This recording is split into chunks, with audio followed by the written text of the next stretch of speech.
Donald Trump on Wednesday signed an executive order to keep families together, amid extraordinary public condemnation over his practice of separating children from their parents at the southern border. "I consider it to be a very important executive order," Trump said during the signing ceremony in the Oval Office, flanked by Vice-President Mike Pence and the Homeland Security Secretary, Kirstjen Nielsen. "It's about keeping families together while at the same time being sure that we have a very powerful, very strong border, and border security will be equal if not greater than previously." He added, "I didn't like the sight or the feeling of families being separated." However, the text of the executive order makes clear that a hardline approach to immigration enforcement will continue. The order instructs government officials to continue its zero-tolerance enforcement policy of criminal prosecution for every immigrant who crosses the border illegally, but says that officials will seek to maintain family unity by detaining parents and children together instead of separating them while their legal cases wind through a severely backlogged immigration court system. The language leaves room for exceptions, however, noting that alien families would be detained together, where appropriate and consistent with law and available resources.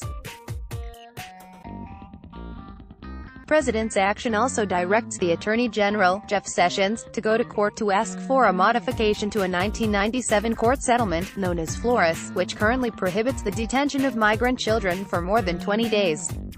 A successful legal battle could see parents held with their children in detention until proceedings have been completed.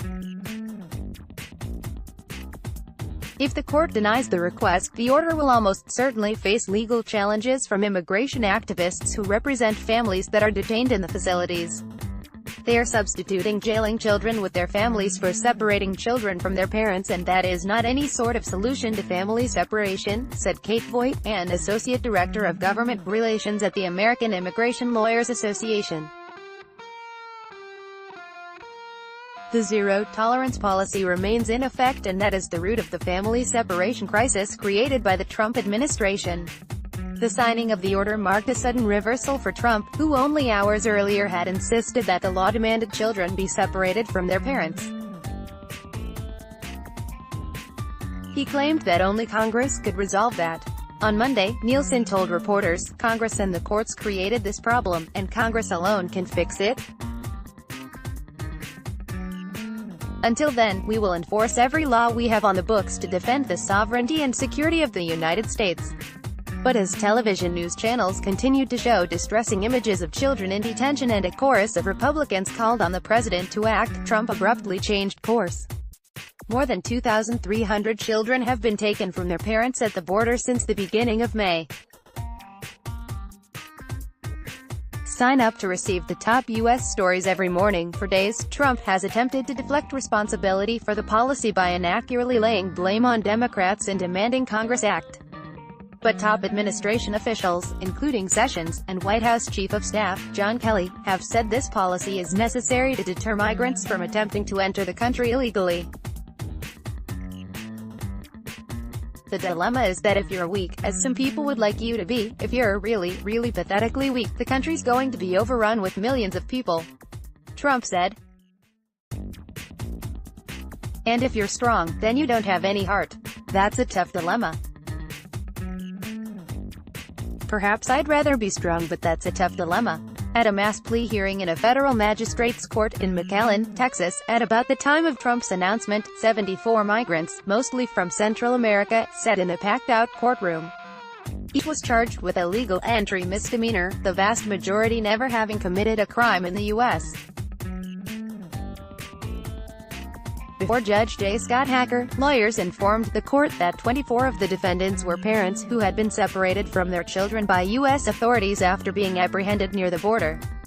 As most of the men and women were sentenced to time served, Oscar Rox Flores, a Guatemalan migrant apprehended with his daughter 2 days ago, spoke before the judge.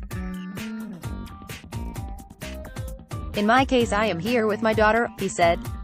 "I want to be deported with her so we can both go home together." Judge Hacker was able to offer no assurances. "I don't have an answer that question," he said. "Hopefully there are procedures in place." The Trump administration faced withering criticism over photographs, video and recordings of young children crying for their parents as they wait in metal cages at Customs and Border Protection (CBP) processing centers.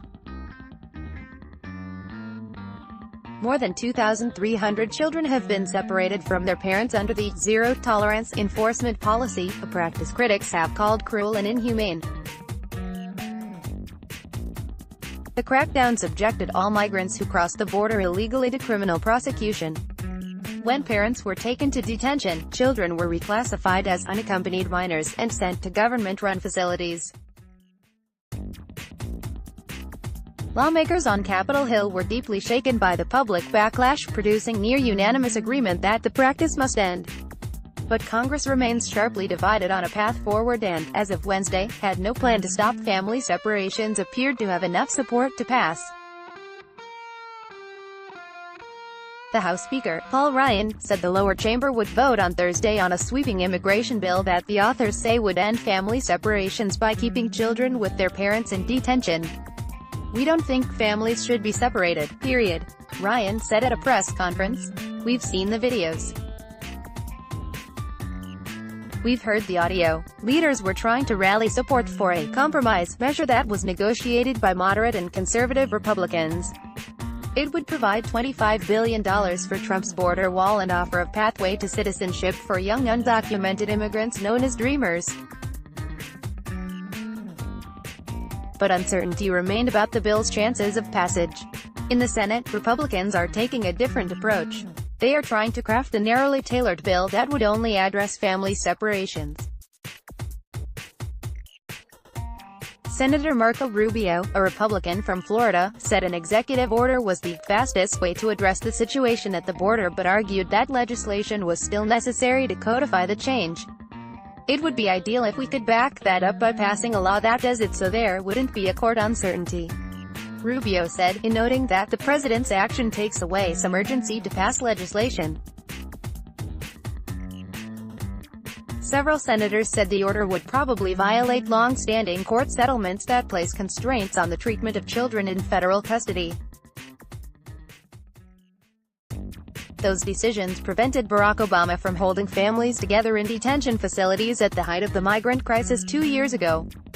With 5 months before the midterm elections, Republicans were facing a spiraling political crisis. Public opinion polls show that a wide majority of Americans opposed the separations. It emerged overnight that Trump administration officials was sending babies and young children to at least 3 tender-age shelters in southern Texas.